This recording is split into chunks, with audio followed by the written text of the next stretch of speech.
Hey everybody, welcome back to the Overwatch Project. It's July 23rd, 2024, 5:55 p.m. where I am here in the USA on the East Coast. And it is really raining out there, lots of thunder, usual Florida weather. Okay, so in today's video I'm going to go over, I'm going to continue on my series of learning superpowers in real life, and officially I think I'm up to part three, plus I've added some other things. So I have a playlist. Part 3 will go on it, of course, and you can watch the entire, or go through the playlist at your, whenever you have time, if you're interested. So I'm going to talk to you about karma, why it's BS, and if there is any such thing as karmic retribution for wrongdoings, where that really comes from. I'm talking to you about this game that I accidentally heard about. Really, synchronicity brought my attention to Mage the Awakening and Mage the Ascension, which I didn't realize they were talking about a game at first. I thought they were talking about the real world. And I'm going to go over a little bit of, probably a touch on this book here, Practical Black Magic by Sofia Di Gregorio. It's a book about bringing justice or retribution or karma to your to people that do wrongdoings or commit evil upon you. And a couple other things I'm going to talk to you about. A couple comments I want to make to the people who have really strong religious beliefs and they feel obligated to leave comments in my comment section. So let me start with this game. So Mage the Awakening. So what happened is if I usually use headphones, and I do some meditation in the afternoon, and especially for like 20 minutes or so, and I'll listen to some binaural beats or something like that. Sometimes I will use a video from YouTube and stream it and such, and for some reason accidentally I had autoplay turned on, and I had been searching and doing research on magic and stuff like that. So I guess the algorithm, a mage is technically a magician. It's a learned magician, another way of saying sorcerer, wizard, etc. And as I was relaxing, listening to the binaural beats, it was only like a 10 or 15 minute video, and then when that ended, it automatically goes to the next video it thinks you might want to hear. So it was this girl talking about magic, the lore of this game that's Mage the Ascension and Mage the Awakening. The weird thing is that when you listen to the videos for this game, and this game goes back to 1993, I found out. I never heard of it before. Maybe some of you out there have. And when they describe the game, and here's a little snippet from the official website. Now, I don't know if the game currently is any good. I've seen some mixed reviews about the newer versions of this game, so you'd have to go and check that out for yourself. But I'm not really talking about the game itself, but the lore or the world making that's in this game. So here it is from Mage the Awakening. The world is a fallen lie of hopeless oppression, a prison for human beings cursed to remain ignorant of the myriad occult forces influencing them. Mages are those few individuals who have awakened to the truth, seeing the supernal world hidden behind the lie. Driven by a need to understand the fallen world's secrets, empowered with magic, by their insight, they face many dangers in their addiction to mystery, but none more than their own human pride. I would play the audio from these video. I mean, I would play these video clips for you so you can hear for yourself. I'll just put them in the description section below. I don't mess around with actually playing anybody else's videos on my channel because I just don't want to deal with the YouTube copyright algorithm or anything like that. It's just, if you're really interested, you just have to check below. But your mind will be blown when you listen to this one in particular. How does magic work? Mage Monday, Mage, the Ascension lore. This one, the Awakening. Mage Monday, Mage, the Ascension lore. The Awakening. This video, if you listen, when you listen to it, you'll be like, "Well, is she talking about a game or the real world?" Because it just kind of blew my mind. So I'm just starting to look into this game now. There's some, so there's like 4 videos here I'll put into it, and it's pretty interesting. Now, the weird, before we get into the karma, the weird thing is that I get comments. It's weird because obviously I'm not an atheist, I'm not a materialist. I do believe in and understand that there's an astral plane, an afterlife, that we're immortal souls currently incarnated as humans, that we go through this reincarnation cycle and we get caught up here in kind of like a soul trap recycling system. And that's through many years of research. And keeping in mind that my original journey began when I started to research. I was originally fully brainwashed in the Christian religion, so my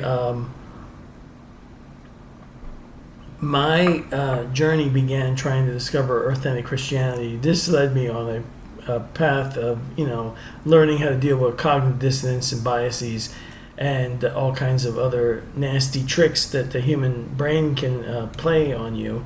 And eventually the thing happened that I reverted to my usual investigative skills that I learned through a career of being an investigator for almost 30 years. And you look at the totality of the information. You don't use your own biases to try to determine an outcome in an investigation. You want to actually get to the truth of the matter. And so you have to everything has to make cohesive sense in order before you come up with a deduction of something. And these are the simple rules I try to tell people in most of my videos. If you're out there doing research, this is what you want to focus on. Totality information without your biases in the way. You want to get to the truth so it can't conflict. You can't have conflicting arguments in your head because that means you're biased about something. And so many people will discover, even when they first discover, they have a cognitive bias going on or a cognitive dissonance event going on because the brain is designed to really screw us up while we're human. What ends up happening is they just simply switch from one cognitive dissonance to another, and therefore they don't really actually get rid of the cognitive bias. They just switch to a different version of it. And you can even see that in the official websites that talk about cognitive biases, where they use examples that prove that the person writing about the cognitive bias is still subject to a bias in their examples that they use. So it's usually happens when people get stuck in politics or some manipulated, form of scientism or some garbage out there. So that aside, it's weird that I get actually very few or no comments from atheists and materialists. They really don't seem to care about what I say, but I do get, current Christians. They feel a need to inject their beliefs, and I understand where they're coming from because I was brainwashed once myself, so I totally get the thing that's going on in their head and how fearful it is of eternal damnation, and you can only they have the only truth, folks. Even though that only truth can't agree with itself, there's like over 1,000 denominations of this shit going around, and there's all these different versions of their holy book, and all the religions are the same. They all have all these different sects, different versions, different conflicting beliefs, different predictions, all this nonsense. And so in order to deal with some of this stuff, this is one I bring up whenever I have religious people come to my front door and I ask them about Judges 11. That's I'm not going to bore you with all this Bible talk, but Judges 11 is a good one because modern day Christians today, they can't imagine that the God they worship is into human sacrifice, and would gladly accept a father, basically murdering, sacrificing their daughter to appease their God. That doesn't jive with the vision that they have of an all-loving being. So they throw Judges 11 at him. This is one that really mind boggles me because it's very clearly written. It's not presented as an allegory to something. It's presented as a historical event. It's presented as not a metaphor or some parable. It's just presented as, hey, this guy Jephthah, it's a very weird name, he has a daughter and he has a family and he gets involved in some kind of warfare event, and I'm just paraphrasing here, and at some point he makes a pact with Yahweh, with God of the Christian Bible, and he makes a pact that let him be victorious, and whoever the first person that comes out of his house when he returns home successful from battle, that's the person that he will human sacrifice to the God of the Bible, Yahweh. And God's totally on board with this, lets him win the battle. He comes home, and his only daughter, his only child, exits the house first to greet him, and now he's stuck with having to kill her. The Judges 11 makes it totally crystal clear that he carries out what he vowed to do. It's absolutely in every translation, including for the people that can't have any other version than the King James Bible. It is always the same. That and it came to pass at the end of the 2 months, she returned unto her father, who did with her according to his vow, which he had vowed. Which that's just it. So, in order to be now, you see, this presents a conundrum. I'm just throwing this out here because I'm sick and tired of the. I understand. If this isn't the channel for you, and you're you're really this Christian mindset, and you have the only truth, this is the only truth that exists, and nothing else can contradict it, then this is something for you to consider, and your cognitive dissonance can go to work now and try to make sense of this, and you run your apologists, and all the apologists can tell you how, oh no, he really doesn't kill her. Just because every version of the Bible says that he does doesn't mean that he does. Total nonsense. So you're stuck now. Either the book is not inerrant, has error, or if it doesn't have error, then you're stuck with this ending. If it does have error, then you're stuck with a book that has an error, which then you can lead to other errors, and then the whole book falls apart.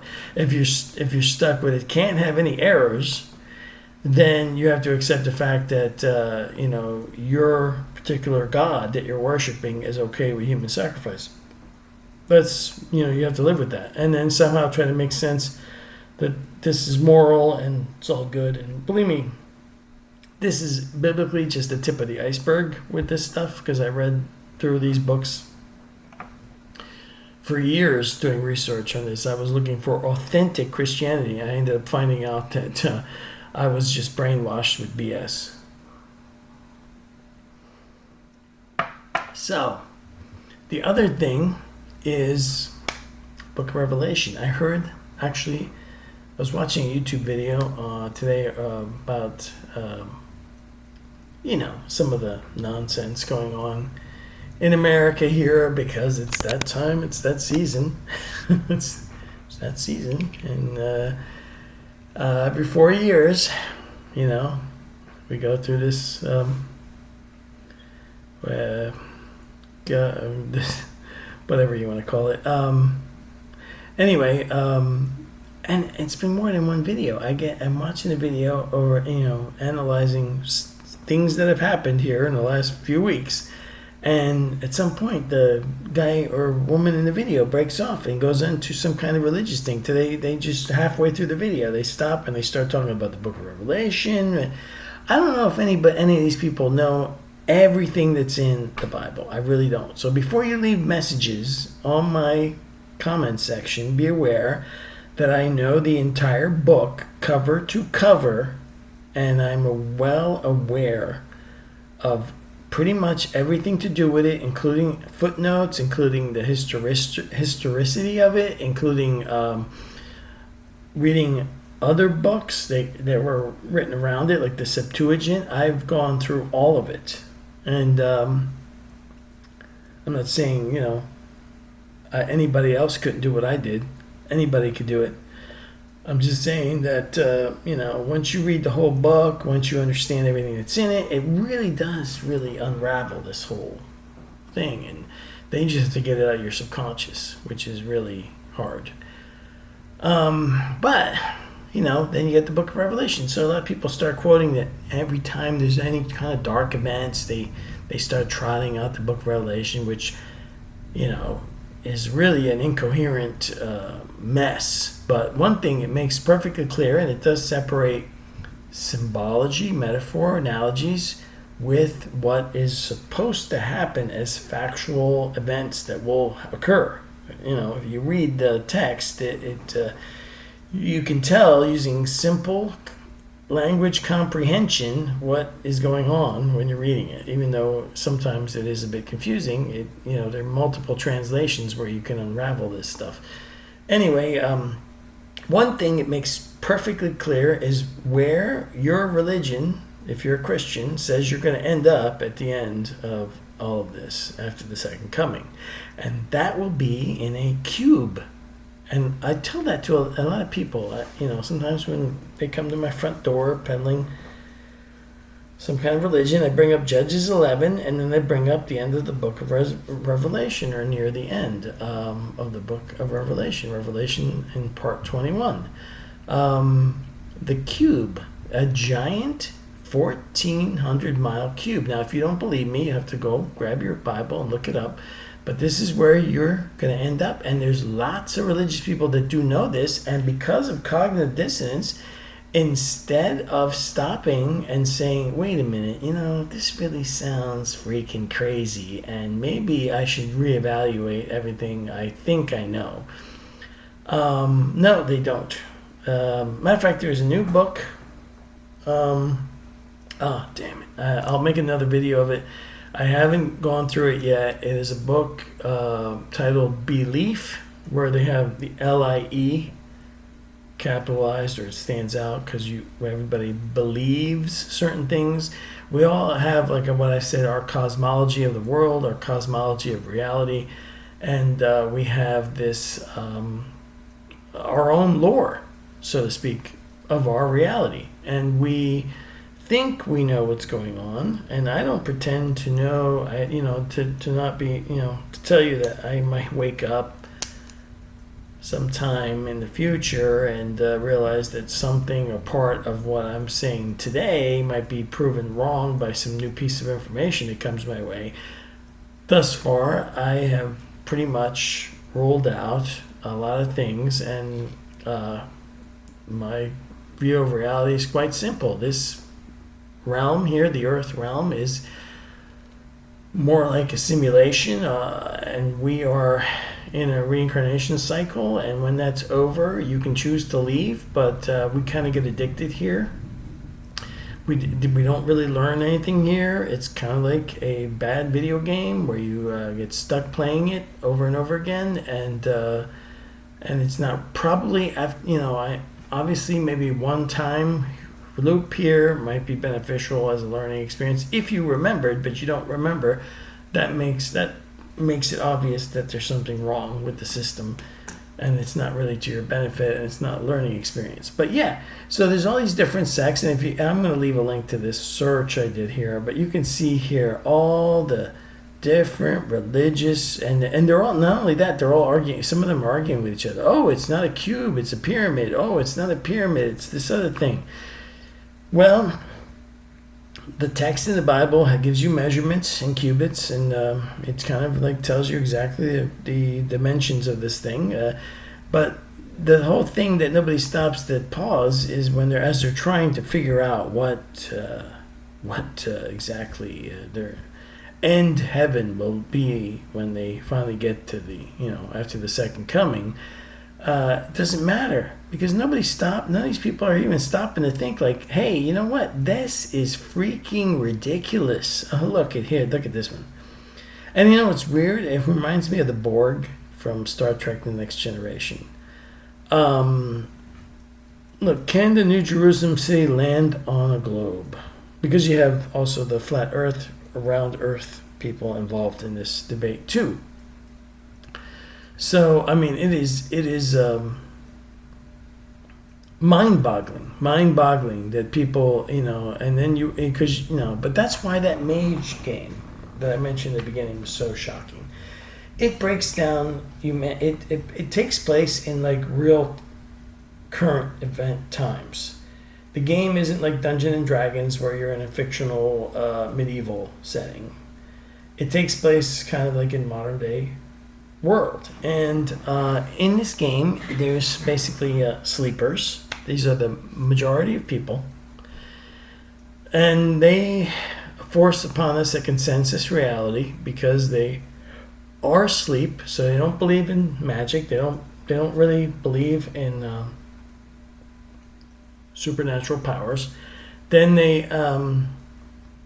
have the mages. These are former sleepers, or people that were never really fully asleep. When they awaken, they realize that they're, basically individuals, and they have this untapped power, and they have connection to manifest things in the real world using their willpower, which is essentially magic, which is anytime anything happens, whether it's through a prayer or it's through any kind of thing where you can tap into your subconscious and then have like a message sent out to the universe, kind of like entering a code in the computer to have something done. It's kind of like the cheat codes in the old PC video games, where you get frustrated and you bring up the terminal, the secret terminal in the game, and then you put in your God mode codes, and then you have stuff happen in the game to make the game easier. Some people call that cheating. I call it just, making things easier. Anyway, it's something I used to do when I used to get frustrated with video games in the 90s when I would play them. Anyway, this whole thing here is interesting because this whole Mage thing, and then it has the people that run the world. I don't know if it's in here. It's not in this description here, and I really wish I could play the video, but I'm not going to, for reasons of copyright or YouTube having a problem with it. I'll just link to these videos below, so you have to hear it for yourself. So anyway, karma is a thing that we're also told about, which I think is absolute total bullshit, generally speaking. This automated retribution system, which kind of like tallies points on really evildoers, and then has somehow manipulates things to impose justice on them. We know that doesn't really happen, because you can see that in the real world that's not happening out there. Sure, there's times where somebody gets what's coming to them, and that does happen, but most of the time when somebody gets what's coming to them, it's because somebody decided to do something about the wrongdoer and the wrongdoing. And that's if you want to give a truer definition to karma, it is when, a sentient being violates natural law and natural rights of somebody else, and it should be legitimate violation, and then that person or another person aware of the wrongdoing, another sentient being, or could be even a non-physical spirit being, because they're out there, or some potentially deity level being, because they're beings out there that proclaim themselves to be of higher importance in this realm, in the spirit world, supposedly. Although I don't worship them, and I don't, honestly, if you're really a higher being, you don't want to be worshipped anyway. They decide to enact some action which causes retribution on the wrongdoer, if that makes sense to you. So karma happens when somebody decides to do something about it, aka the old or that meme that's going around, F around and find out. The more you F around, the more you're going to find out, right? So you know what I'm saying. So that's one of the fewer occult books that I read. Is from somebody I've had contact with, Sophia Di Gregorio. This is one of her books, Practical Black Magic, and just wanted to go over some of the text here from the first chapter, because she's one of the few writers of this stuff that I thought captured this whole concept that, hey, this is about justice. And if you're using any of this stuff, you don't have to use the formulaic stuff. It's about the mindset. It's about coming up with your own technique. To be honest with you, I don't know if anybody knew this or not, but as somebody with an Italian background, I could tell you about my mom always used to warn me about malocchio, which is the evil eye, which is basically a form of black magic. This is a concept in my heritage and in many others, that when somebody gets really emotionally you feel that rage, somebody's wronged you, and you give them that stare, you look at them and you kind of unload all that energy through your eyes at them, that is a form of black magic. That is a form of hexing somebody. It could potentially affect the rest of their day. It may do something like give them a bad hair day tomorrow. It could have them, spill their drink at lunch all over their nice new outfit. I mean, you don't know how it's going to turn out, but that's energy there. It'll manifest into something. So that's a thing to keep an eye on. But let's go through some of this here. So just a quick review, because magic, it's kind of corny term, but it is what it is.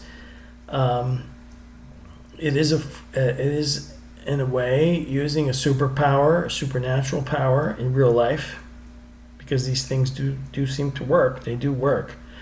Essentially, you're just sending a message to your subconscious to cast an instruction into the universe to try to manifest something. That's what is really amazing about that Mage game. So in the description of that Mage game, mages want to use magic to manifest and control their world around them, but you have all these sleepers and they have a consensus reality going on, and therefore you can't break that consensus necessarily. You can bend it, you can trick them into accepting your magic as a coincidence or as something else, but you really, it's hard. It's really interesting that this game seems to have a lot of rules that apply to real magic. Anyway,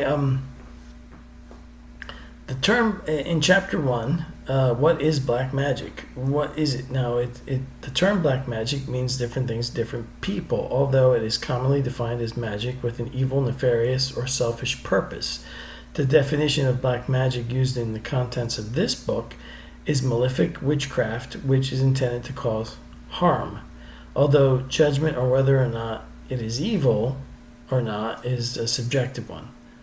Pardon me, I'm not the greatest, narrator of a book. Anyway, I would say,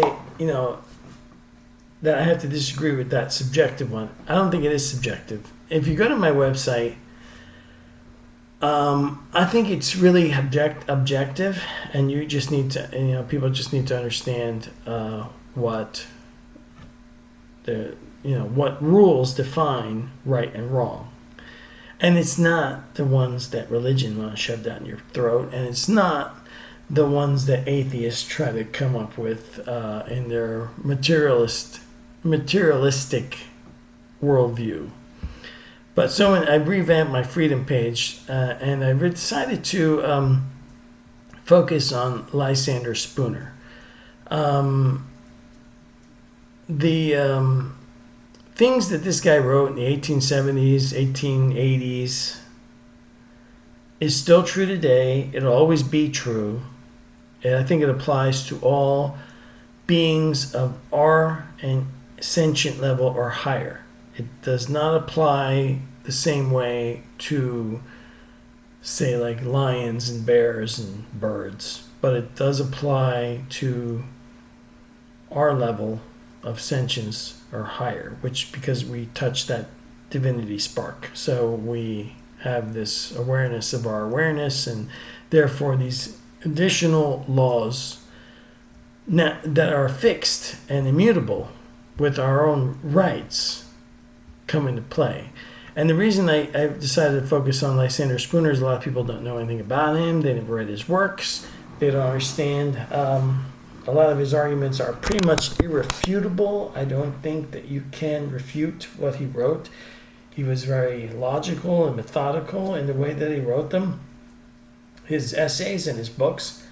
And if you just take the time to learn, it could change your whole worldview, and you could see things more clearly that way. So, back to the book. It frequently involves the invocation of spirits, although that is not always the case. And you do not have to interact with external beings to do magic. You don't have to do that if you're uncomfortable with it. And believe it or not, it's no different than Christians do, right? They all go pray, and when they pray, they're trying to manifest or manipulate reality by channeling what they want through the prayer as a request to their deity, which is supposed to then take it under advisement and possibly give them what they want. And sometimes things happen, and it also happens when other religions do it. This is why they need cognitive dissonance. Every religion, every fixed religion with strict dogmas and doctrines and fear-based control needs to make sure that their followers think that they have the only truth. So it doesn't require that you do that, and that's one of the things I really like about her book, is that it makes that clear. It is nearly always socially unacceptable, and its existence is both denied and feared by the ignorant. Black magic is not devil worship, nor is it necessarily Satanism. Satanism is a word that's been personified in the modern age as a being. But actually, for all you Christians out there who claim to know your religion, it's quite clear, even in the Old Testament, that angels have been referred to as Satans sent by God, Yahweh, to do things against other people. That is a thing. It's a word that means adversary, adversarial. It then later becomes a personified thing that gets created, and it's all part of the control mechanism of the religion. Western ceremonial magic is believed by some people to be black magic, but it is not necessarily true, although it certainly can be used for malefic purposes. There are those who believe that Santeria, voodoo, hoodoo, and other practices that have African origins to be black magic, but that is not true either. A negative impression of African spiritualism was given by Christian writers as an excuse for perpetrating atrocities on the people who practice it. Some African-based spiritual practices are ancient and involve things many modern people find unpleasant, but this does not necessarily make them black magic. Black magic may have been a first form of witchcraft. Black magic may have been the first form of witchcraft, since the further back in history it is traced, the more dark and malefic it becomes, and it's easy to imagine that the first, can I move this? No, I can. Temporarily. The first act of a witch was one of malice, possibly an evil eye. There it is, the evil eye. Against someone who gravely wronged him or her. So it gets discovered, hey, I really wanted something bad to happen to this person because they did this thing to me, and then suddenly synchronicity goes to work and certain events take place in a certain way, and next thing you know, something bad does happen to that person.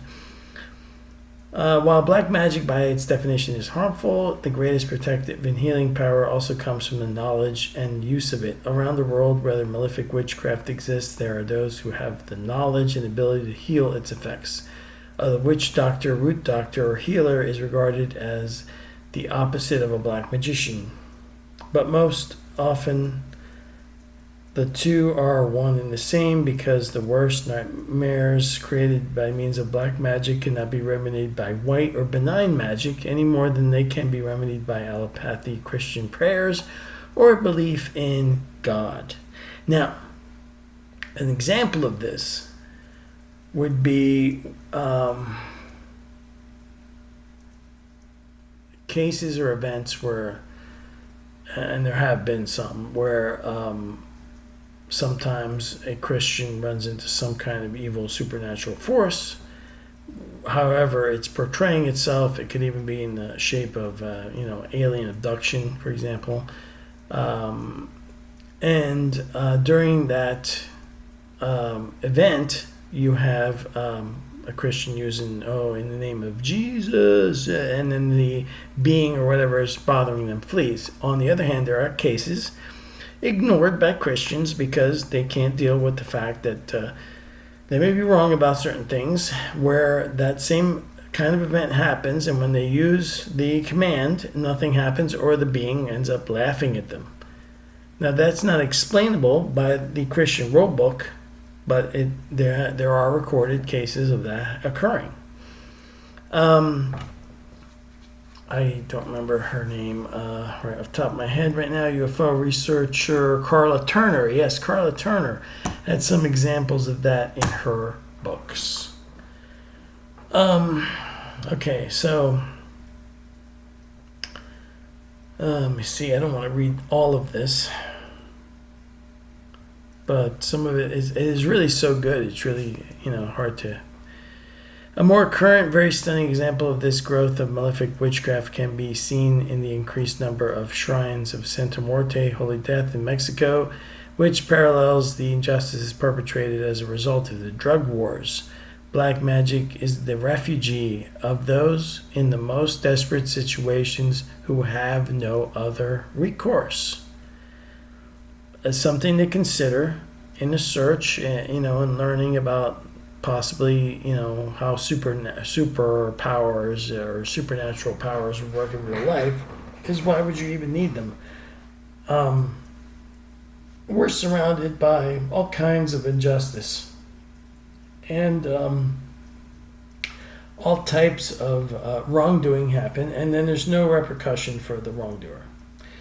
One thing that our legal system doesn't recognize is magic, right? So you have no other recourse. You can't get justice through the justice system, and you've actually been wronged, which I think is key, that you actually understand actual natural law, not that you think you were wronged or you don't even understand what a right is. A lot of people don't even understand these basic concepts. and they also have all kinds of skewed or really screwed up versions of reality. And when they try to do any of this stuff, I guarantee you it does get all screwed up for them and for everybody else, because they don't understand what they're doing. It's going to cause problems for them. I think this is where the myth of using black magic comes back to you 3 times fold. There's another book I read, Magical Protection, by I think it was Jason Miller, who wrote the original saying was, if somebody commits curses you, make sure the return curse is 3 times worse. That's what the original thing was. Not that it's going to come back to you automatically 3 times over. So that, again, like karma, it's all BS. A lot of this stuff has to do with keeping people from exploring it, like the Yoga Sutras. There's an entire book about basically obtaining superpowers through yogi practices. I mean, I'm talking about legit, like Marvel, MCU level superpowers, teleportation, Doctor Strange level stuff. Teleportation, levitation, telekinesis, all the clairaudience, vision, all that stuff. And what does the Yoga Sutra try to tell you? Yeah, but you know what? If you even get, you shouldn't even use them if you get these superpowers. That's like as dumb as turn the other cheek. That's as stupid as so many of the other things that we're told to do, which is basically just told to submit, told to, don't, whatever you do, don't look over here, because, that would be wrong. You know what I'm saying? Even in countries where most people feel that justice more often than not prevails, there are always those who fall through the cracks, who are marginalized and feel powerless against the established institutions. It is a fact that even our more open modern culture, some of the worst atrocities committed go unpunished by the law.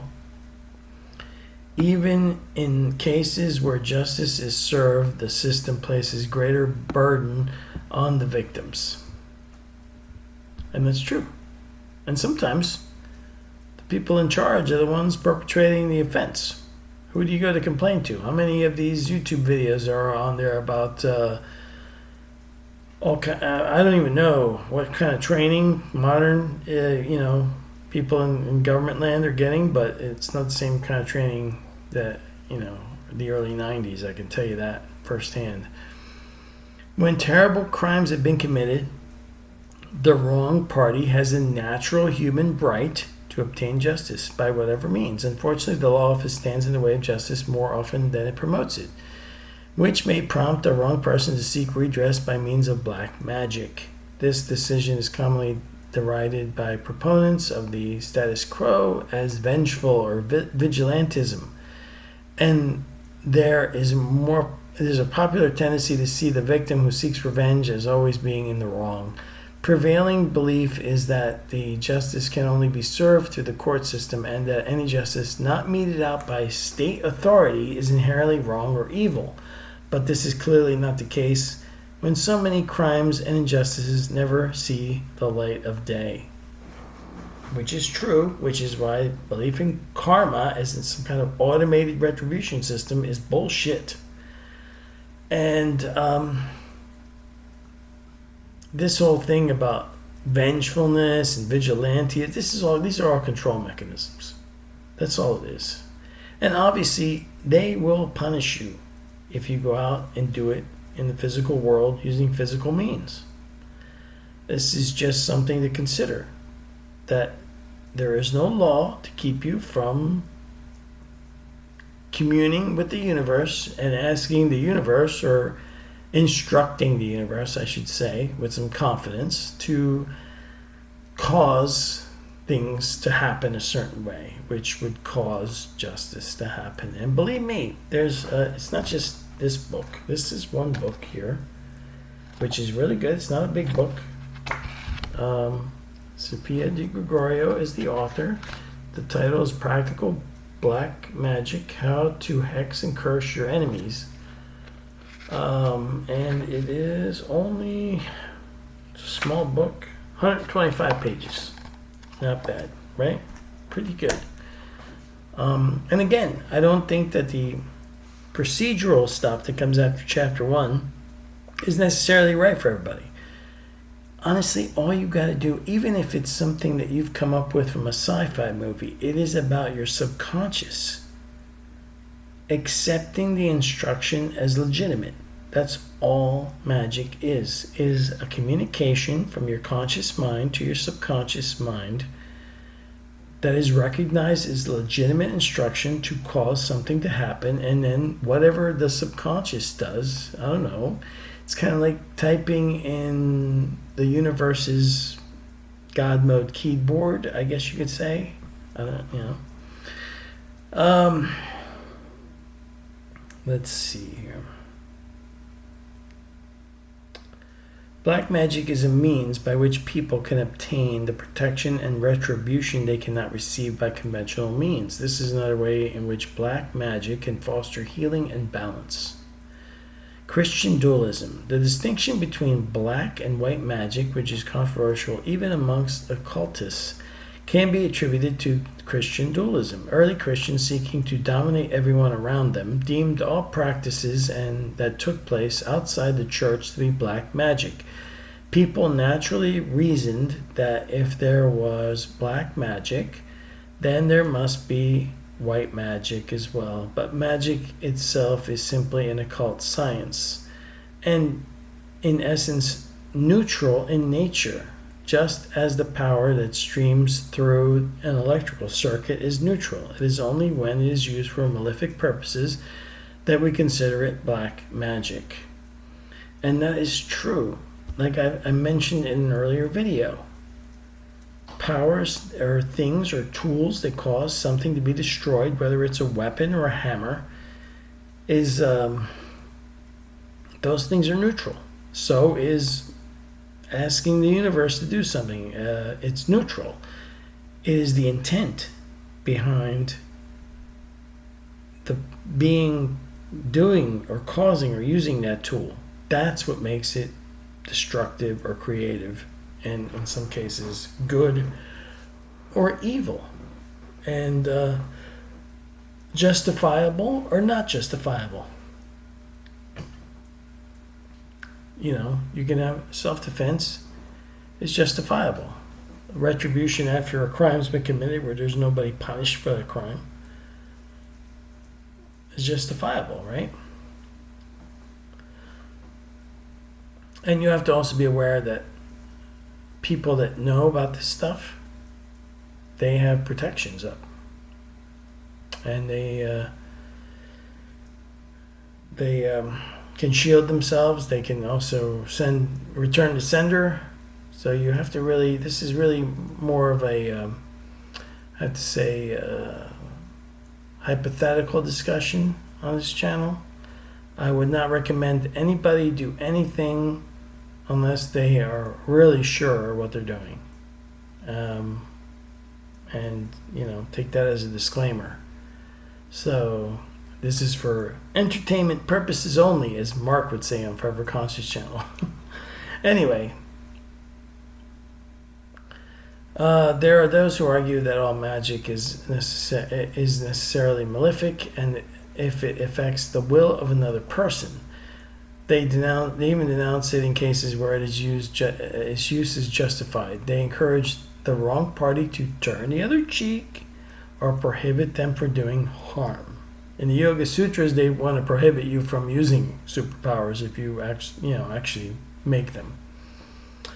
That's, to me, it's just, why do people, it's like, oh, I've heard an instruction and it comes from some thing I have to process as an authority, so I guess I have to listen. Oh, it's a guru telling me I have to listen. It's just, I don't listen to nobody. I listen to all, but I follow none.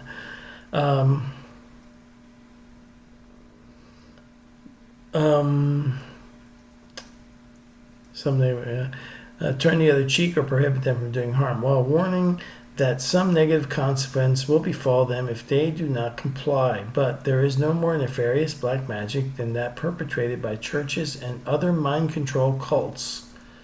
That includes governmentarianism, by the way. Mind control cults that seek to subvert the will of its adherents and keep them from seeking the retribution for wrongs to which they are naturally entitled. So, just thought for people to consider out there, the word governmental literally means mind control. From the dualistic perspective of monotheists, it follows naturally that if there is one God who is good, then there must be a Satan, the adversary, who is by nature evil. This created an us versus them dynamic within the religion, which causes them to perceive all that is associated with their God as good and everything else is evil, is regarded as naturally evil. That's true, right? If it doesn't fit the doctrines and dogmas or whatever version of religion, then it's Satan, right? That's how many, you can hear that all over the place. Most people have been so confused. They are so confused about natural rights, natural law. They don't understand it at all. Some people don't even understand what a right is. In the last videos, I mentioned that show, The Acolyte. The writers of that show could have written a great show if they had actual understanding of human rights, but they don't. And so they ended up writing an incoherent mess, which is what's going on in their heads.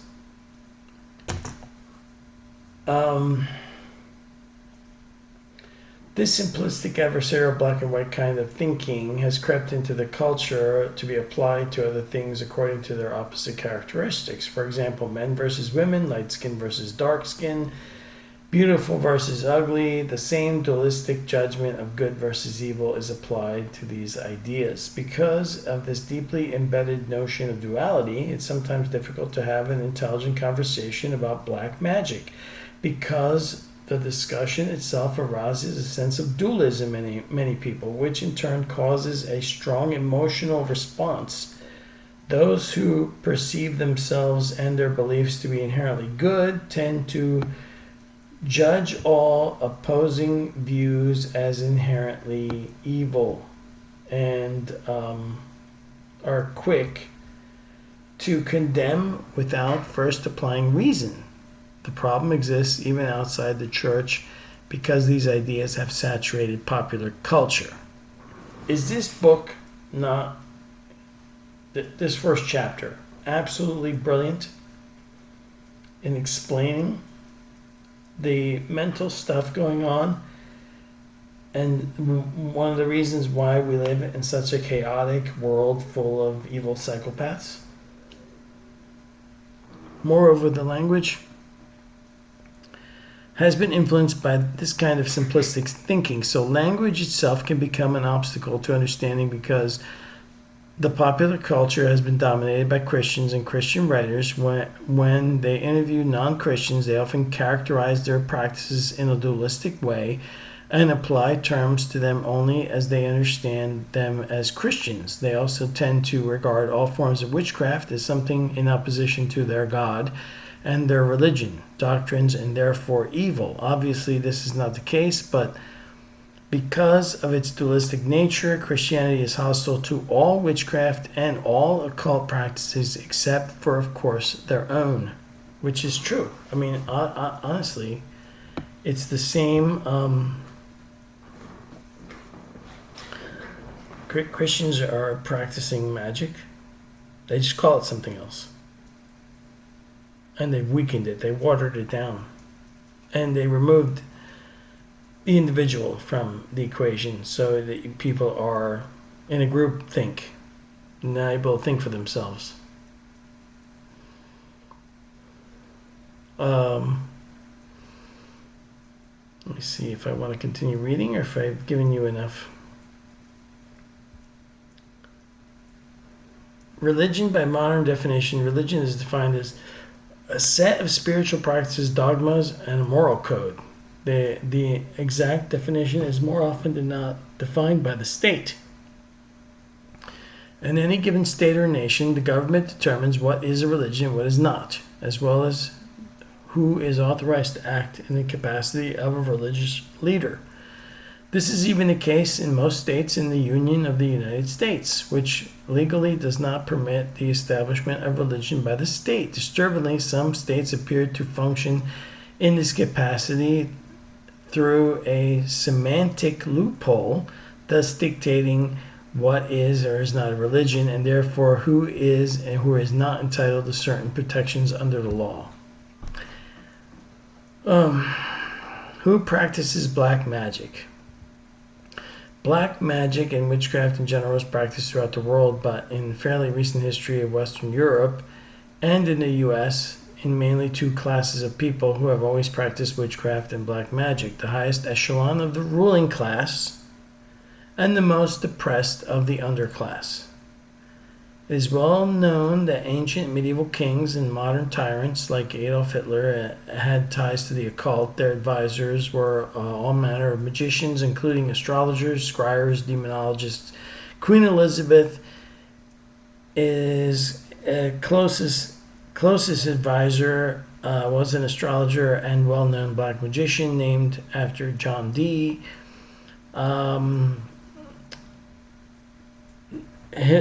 Adolf was himself an occultist, immediately evident to anyone who undertakes the reading of Mein Kampf. His innermost circle, the SS, were occult. Obviously, a lot of people know that. That's common knowledge in history. I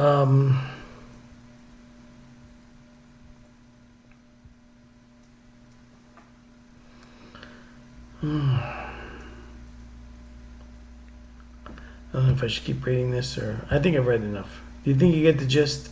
This book has